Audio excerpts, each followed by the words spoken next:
counter offer we ended up accepting, and I met my husband.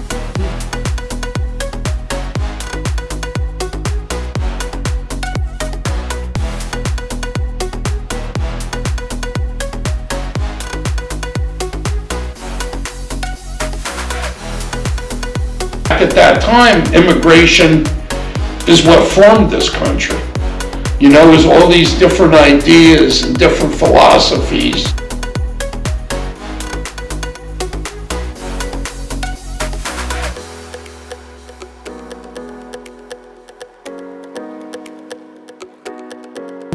My father and David were like a two peas in a pod. They loved each other. Gloria will tell you they absolutely loved each other.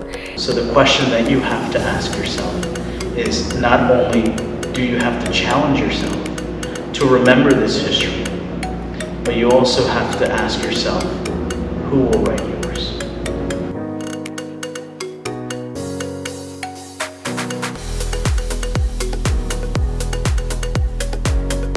And that's where home plate was. And if you hit it to left field, there was a chicken coop in left field.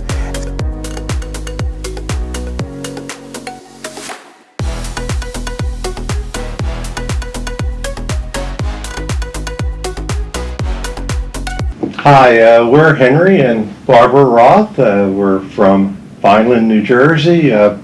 We've been married for 38 years. We got married in 1986. We have 4 wonderful adult children at this stage, Adam, Melissa, Jonathan, and Michael, who are twins. They actually have different birthdays. They're first June 28th and June 29th, so we thought that was pretty interesting. We have a wonderful son-in-law, Brian, and we have one great, lovely grandchild, Sophie, who's 18 months old. We love her very much. Oh, she's the best. We are both have something in common, Barbara and I, is that we're both second-generation Holocaust survivors. Both of our parents came from Europe and survived the period during World War II, where most of our families were taken. Unfortunately, most perished, but our parents were able to survive that period of time. And being the child of Holocaust survivors, for me, I'm the only surviving member of my family. My parents came from Poland, and they were taken to the different concentration camps. My father was in Dachau, and my mother was in Auschwitz-Birkenau, and they were very lucky to survive and then emigrate here to the United States. And again, my parents were taken to concentration camps, first to Auschwitz, where, again, most of our parents, their grandparents perished in that camp. And my father was taken to a work camp, Mauthausen, and my mother to a concentration camp called Stutthof. And they worked as forced labor until they were released. My father, he ended up testifying after about his experience to the Dachau war crimes with the American, he testified with the American Tribunal, and he testified to what happened actually in Dachau. My mother went from Auschwitz and was, by miracle, got into a work camp making munitions in Czechoslovakia, and that's how she ended up surviving the war. Then in 1951, my mom and dad emigrated to New York via Ellis Island, and they lived with another family, and life was really hard in New York City.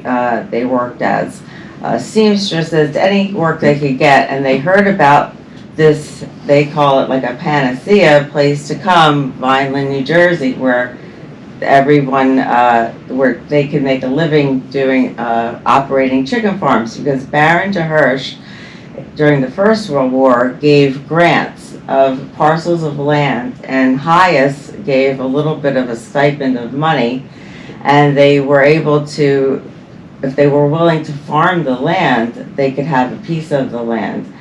So my parents ended up moving here to Vineland, and they ended up buying a chicken farm on Garrison Road, and they didn't like farming at all. And so they ended up moving from the chicken farm to Center City, Vineland, when most of the farmers of my parents' friends stayed in Vineland on the chicken farms. And again, very similar backgrounds. My parents lived after the war, went back home to Czechoslovakia. That's where they met each other after the war. They were married. My oldest brother, Carl, was actually born there. And my father actually was making a pretty good living in Czechoslovakia at the time. This would have been 1946 and up until 49. But communism was taking over in that area, so they were able to come over to the United States for a better life, and that was in 1949. They came to Philadelphia and lived there for a couple of years. My father was working in a delicatessen 7 days a week. Life was pretty hard there, and same thing, they heard about this opportunity to come to southern New Jersey to work on chicken farms, and they knew nothing about farming, but they all did it. It was a hard life, but they all seemed to make a go of it at the time. My parents stayed on the farm for many more years than your parents, because while farming was hard, my father was able to sell eggs directly to the retail end, to stores, bakeries, etc. in Philadelphia. He would go twice a week to Philadelphia with his truck and sell eggs directly to them, so he didn't have to deal with the middleman who was really forcing some of the farmers out of business at the time. So my father stayed in the business till 1974. Our family, we worked on the farm every day, work life, family life, it was all one, and it was just to try to create a better life for our families.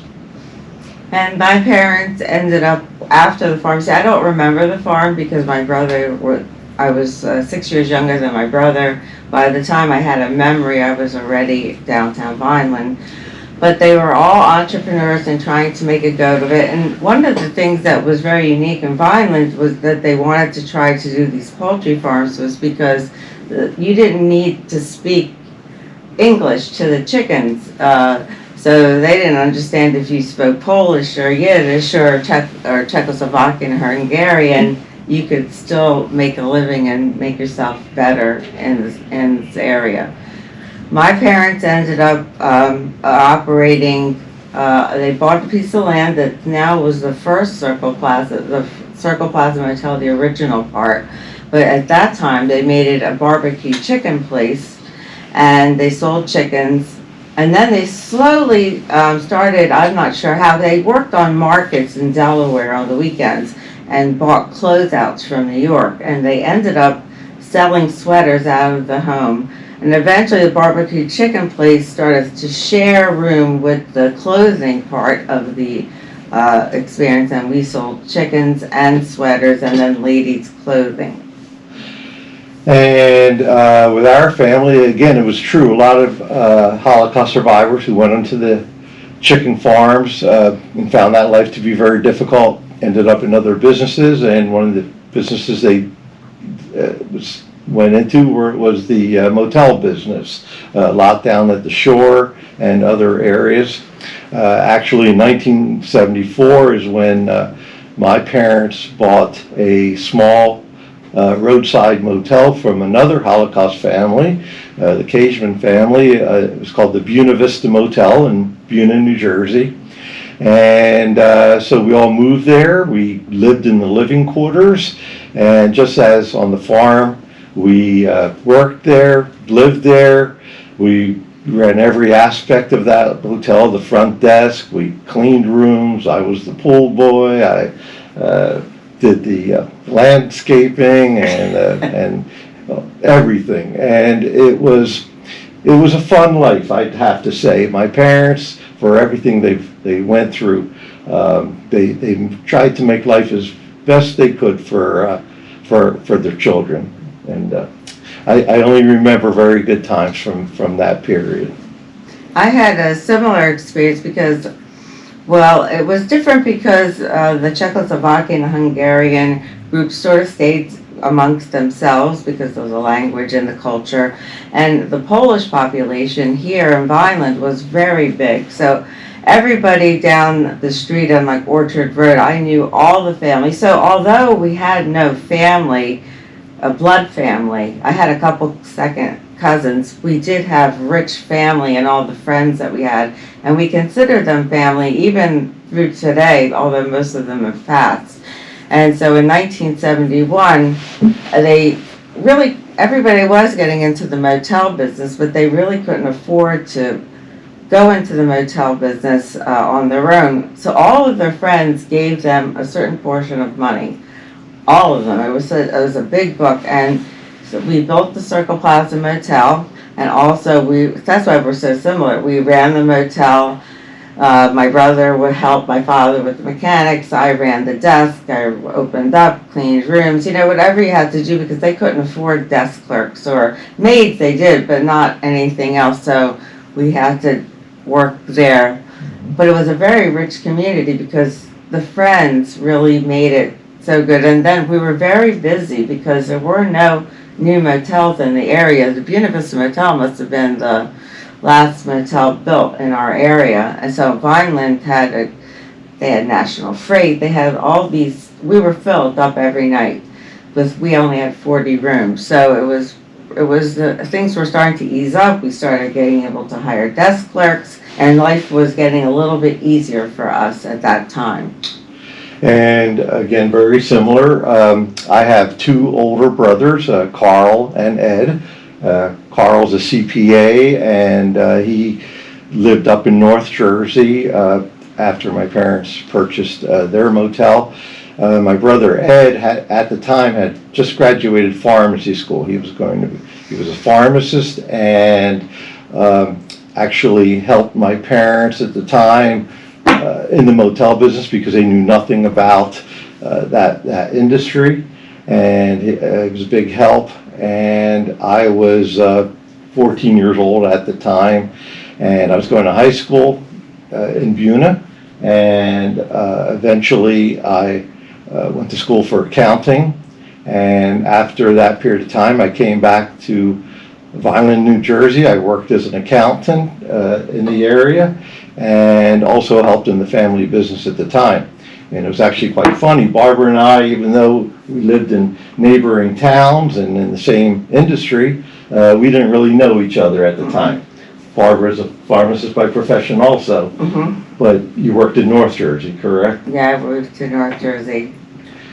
And then eventually my parents and my brother bought a small motel in North Wildwood, New Jersey, called the Lollipop Motel.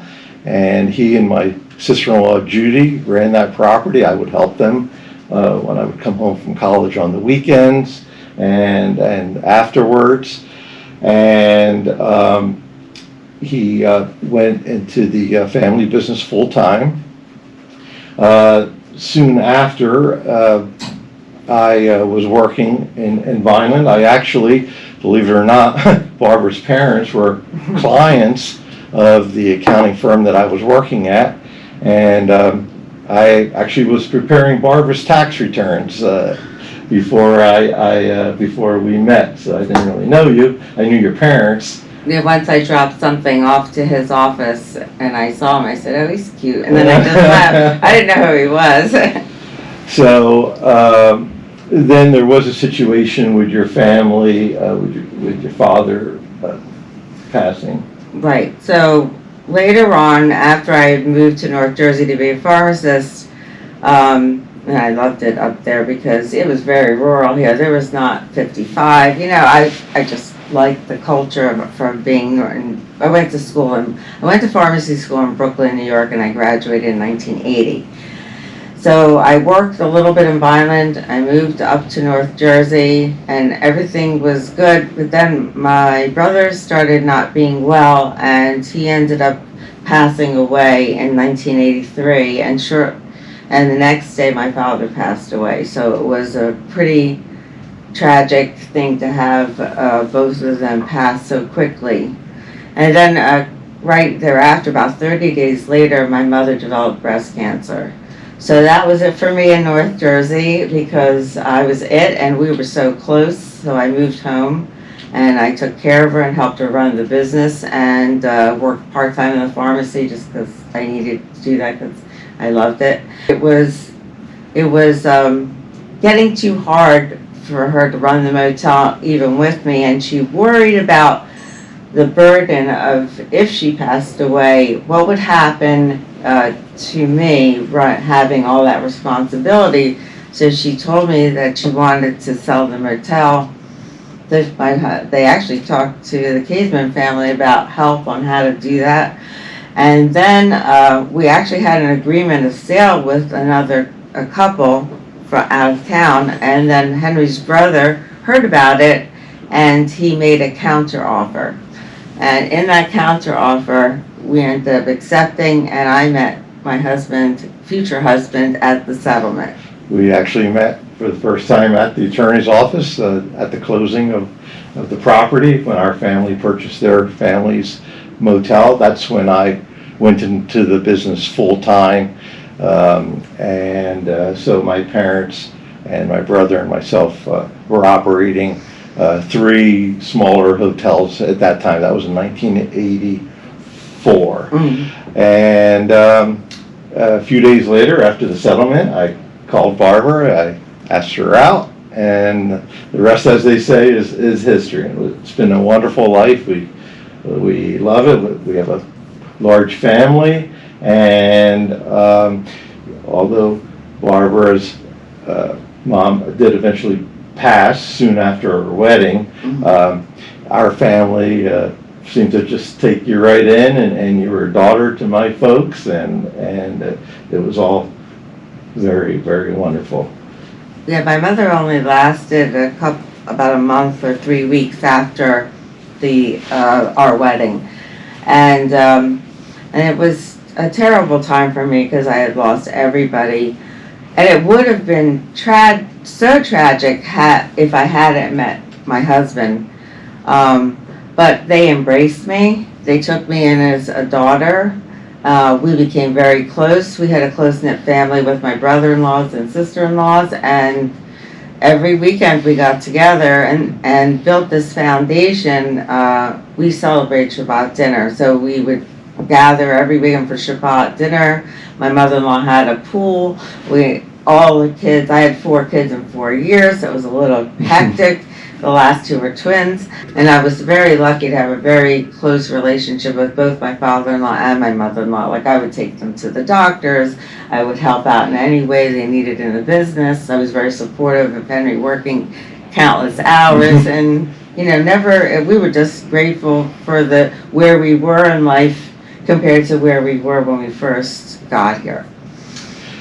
Again, the same thing with us, and that's the similarities that we speak about, is it was very hard living for our family. Again, my parents coming to this country as your parents, absolutely, they weren't allowed to come with any money.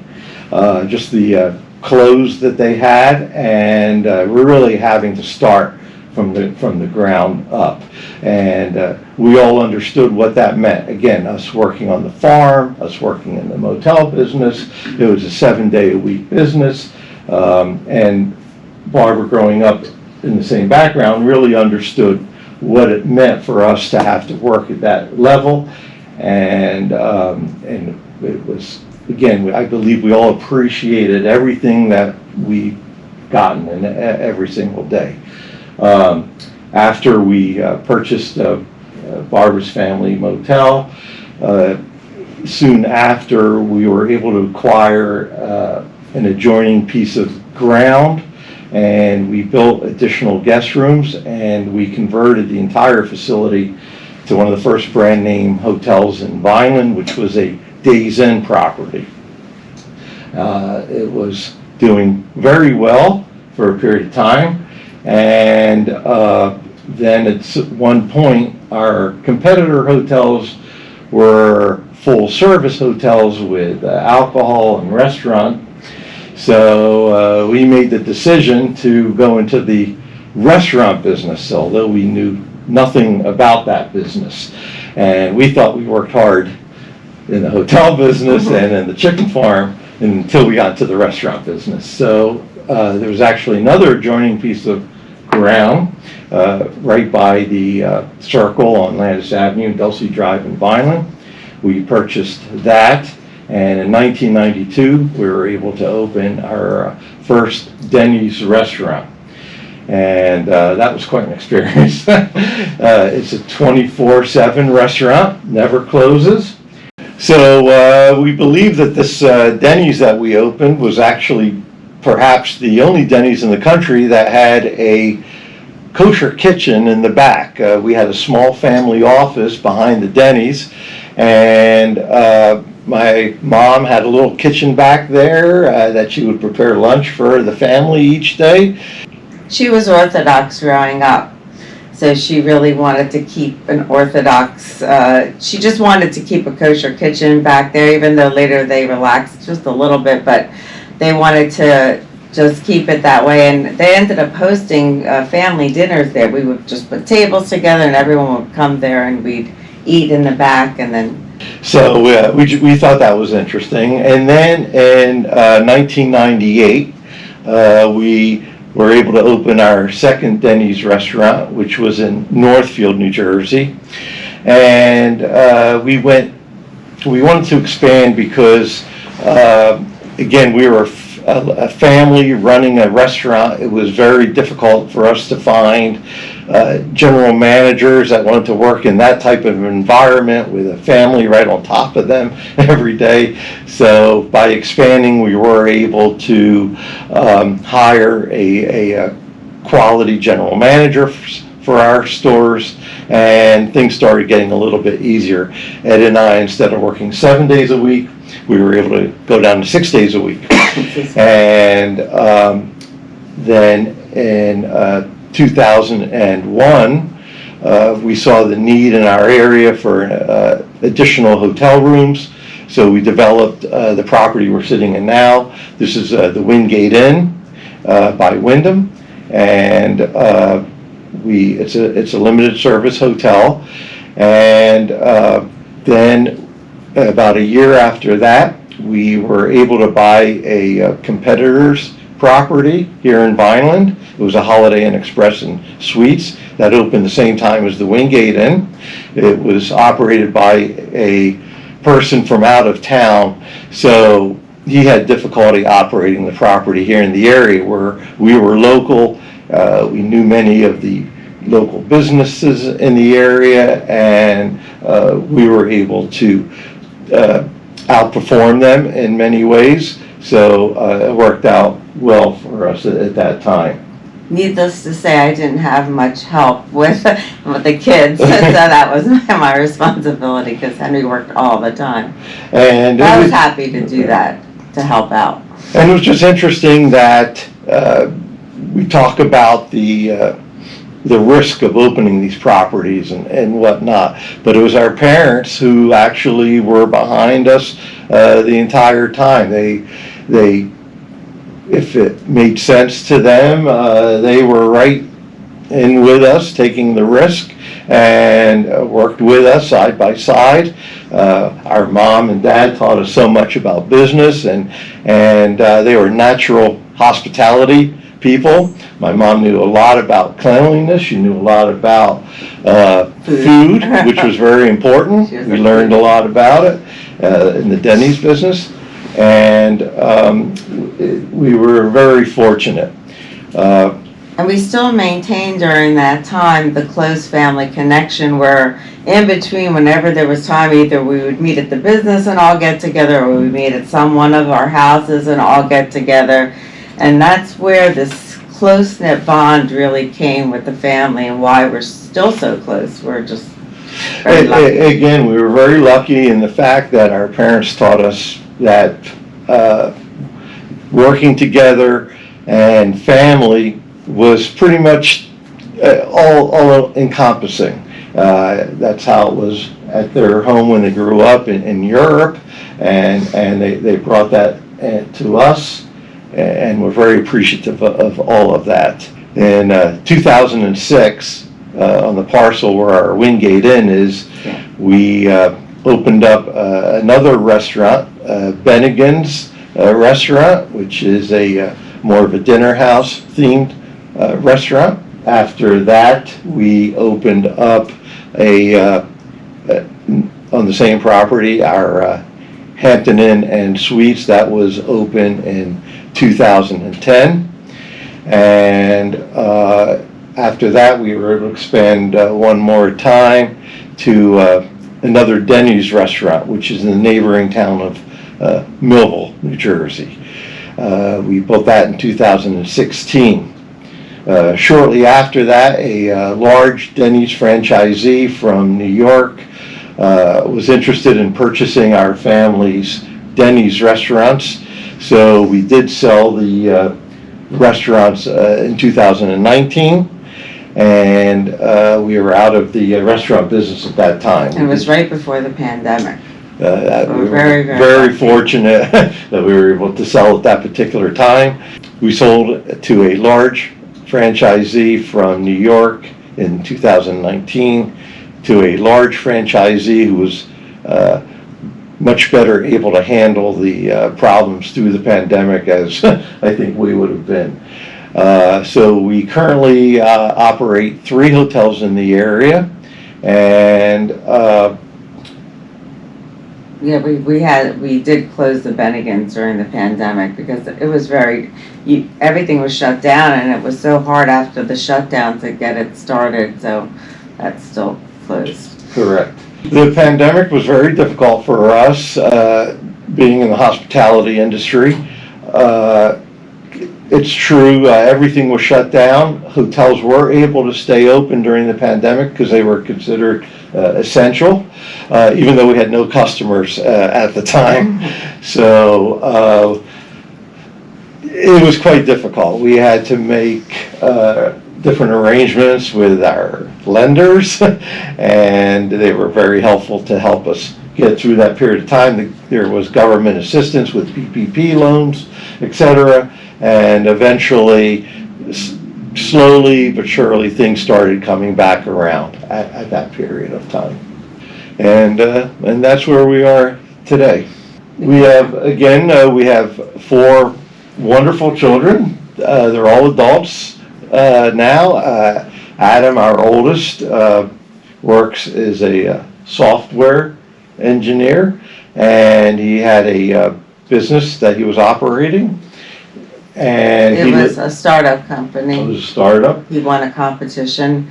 It was for detecting online cheating to see if you were really taking the exams. That's how it started, and he has a patent for that.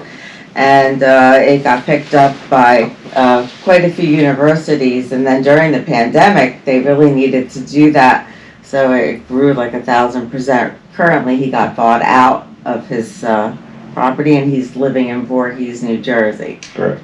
And then my daughter, she had been living in Philadelphia, moved up to Philadelphia, met her camps and married her camp sweetheart, and they were living in Philadelphia, and then they moved to Voorhees, New Jersey.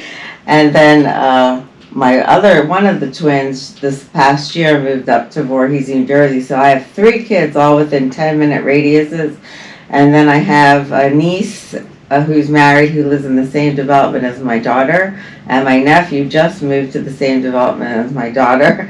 And I only have 1 twin, Michael, who's in West Palm Beach, who's working actually as a computer engineer. And he's very happy in Florida. And it's very interesting that our twins actually have different birthdays. They made the front page of the local newspaper when they were born. I remember it was titled, there was a riddle about how can twins have different birthdays. And sure enough, Michael was born around 11 p.m. on Friday evening, June 28th, and Jonathan was born around 12:30 a.m. Saturday morning. And even today, we celebrate their birthdays on different days. So and they couldn't be more different. You wouldn't even know they're related, because one looks like Henry's side of the family and one looks like my side of the family. But they're very close. Everyone's very close. We're very lucky. And we consider South Jersey our home. It's been very good for our family. We have had great friends growing up in the area. Well, we grew up with a lot of children of Holocaust survivors. We were very integrated in the society with everybody in classes and schools. But when it came down to close friends, a lot of the people that were, non-survivors, American Jews and American people, they were a little bit, because of my parents' accents, they weren't that close to becoming close with us. So it was a little bit different, almost like the immigrant experience today, where the language, people get a little bit shy. So they ended up, their closest friends were all from similar backgrounds. And it was the same thing with my family. Later on, though, they assimilated pretty well and actually had a lot of various, they changed over the years as they were here.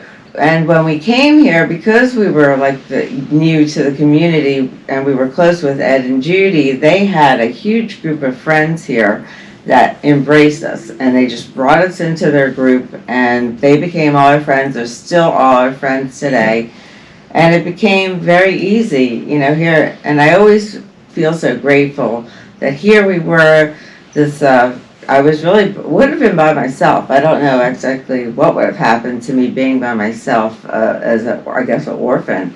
I didn't even think of it as that. But then being showered with love from everybody, and I grew especially close to my mother-in-law and father-in-law. I would take them to doctor's appointments. I would take them to plays, and we just had this very close connection. And later in life, I really became partly my mother-in-law's caretaker to a degree. I would see her every Friday. We would go for lunch. Sometimes I would take her to Philly to the doctors and go out. Always take her out to lunch and take her out just to Cherry Hill. She wanted to go shopping. So our closeness grew over the years because we just spent so much time together, and I got her. She got me and I got her, and we really became really close. She knew she could tell me anything, and we shared a very special bond. And I was so grateful to have a mom. And same thing with my brothers. My sister-in-law Judy was like a daughter to my folks, and as you were, and she adored her grandchildren, as did my dad. He passed away. My dad passed away at 97 years old in 2010. There was an age differential between my parents, and my mother fortunately just passed away this past December, also at 97 years old. They both lived exactly to 97 years and 8 months old, even though it was 13 years apart. But they were both wonderful, wonderful people, and their memories are a blessing. Very fortunate that my father used to talk to us very much so about his experiences during the Holocaust, how he survived the concentration camp. They both say it was mostly due to luck.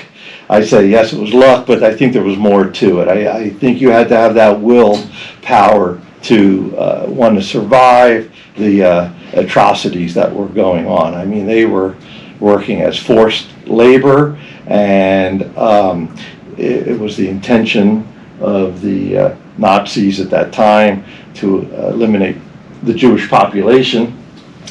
but a certain group of people they put to work, and it was only a certain age group. You had to be a teenager, probably up till your 20s, maybe 30s. You had to be strong and be able to work. Everyone else immediately went to the gas chambers and perished.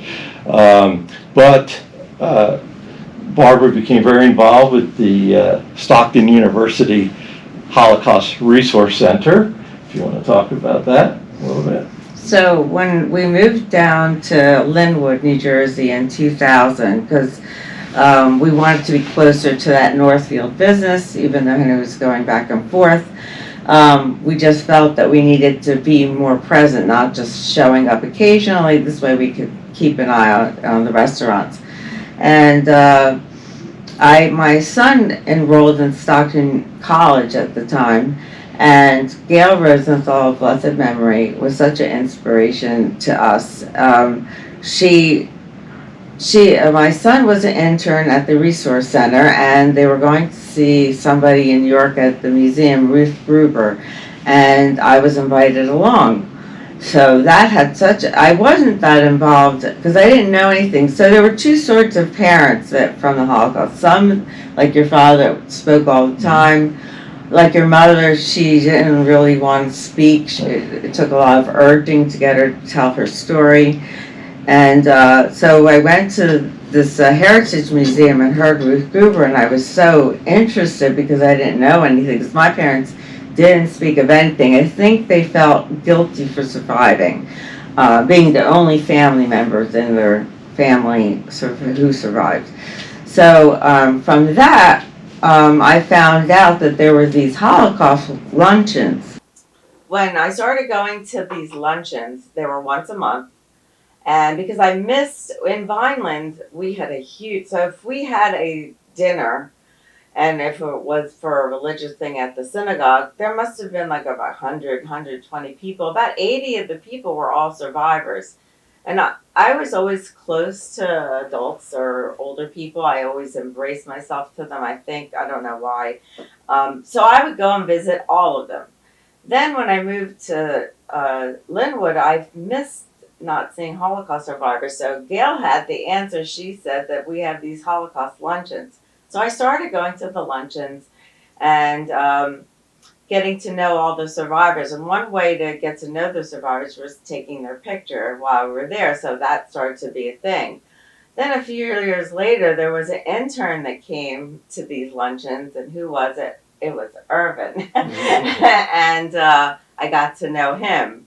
And they had so much programming and so much, I found out at the college, so much interesting things about the Holocaust that I didn't know. So I was very, very drawn to that. So anyway, when I was going to the luncheons, and then I started, someone asked me to be on the board, the executive board of the Holocaust Resource Center. And I accepted that, and I started going to their meetings, and then to see the work that they did at the college to preserve the Holocaust. And Henry's aunt lived in Margate, so I used to go visit her too, and I helped take care of her. And just starting to hear the testimonies and what they went through, which I really didn't know, I was so ignorant, just it really enriched my life. And then Gail took me and probably 1,000 others under her wing, and really made everything so meaningful. And I took more of an active role going to the different functions they have and the seminars and the trips. But in 2016, Henry and I were part of a study tour to Europe. And that was really life-changing for both of us. We went with Gail and Michael Hayes, Dr. Hayes, and Michael Berenbaum. And we went to all these areas in Poland that were very close to where my parents were from. And I got to see firsthand or hear about more of what they went through. And that really drove me to be even more involved in the center. We visited, it really was quite eye-opening. It was my first trip to Poland and Germany to visit the concentration camps. And even though, again, I've heard the stories my entire life, and to be there and visualize what my parents would tell me about was it was quite an experience. It really, I think, affected both of us very much so, because again, they took my family a little bit later in 1944, and at that point they were just taking people straight to the gas chambers. I have no grandparents, you have no grandparents. My father came from 10 children. He only survived with himself and two brothers. One was here prior to the war. My mother only survived with one sister. So Do you want to tell them about how the two brothers married the two sisters? so that's an interesting story. After the war, my parents were liberated at partially different times. My mother first by the Russians liberated her concentration camp. Her and her sister were together. They did make their way back to Czechoslovakia, to their hometown, and then a few months later, my father was liberated by the Americans at the Mauthausen concentration camp. He was just barely survived that, but he also made it back to Czechoslovakia. My parents, although they didn't know each other, their towns were very close to each other. My mother had a cousin who lived in the same town that my father did, and my father's brother was also liberated prior to my father, and it turns out that they were all sort of living together. Again, it was such a crazy time. My Uncle Martin ended up marrying my mom's sister, Rella, and when my father came back, my mom was there, and my father, Sam, ended up marrying my mother, Elizabeth. So two brothers married two sisters, and they were, also came back made the trip to America, to South Jersey, the chicken farm. They ended up in the produce business, and my parents on the chicken farm. So very, very interesting, I thought. But with your story, Barbara kept asking my mom to talk about her experiences. And even though my father, again, did speak about it very much so, my mother was very hesitant. Both my parents did do a testimonial of their experiences by the USC Shoah Foundation, which was actually started by Steven Spielberg after he did Schindler's List. He knew that the survivors were only going to be here for a certain period of time, and he wanted their testimonials, video and audio. And so both my parents did do that. But then my mom never did want to talk to us about it. And Barbara kept pushing it. My mom kept saying no.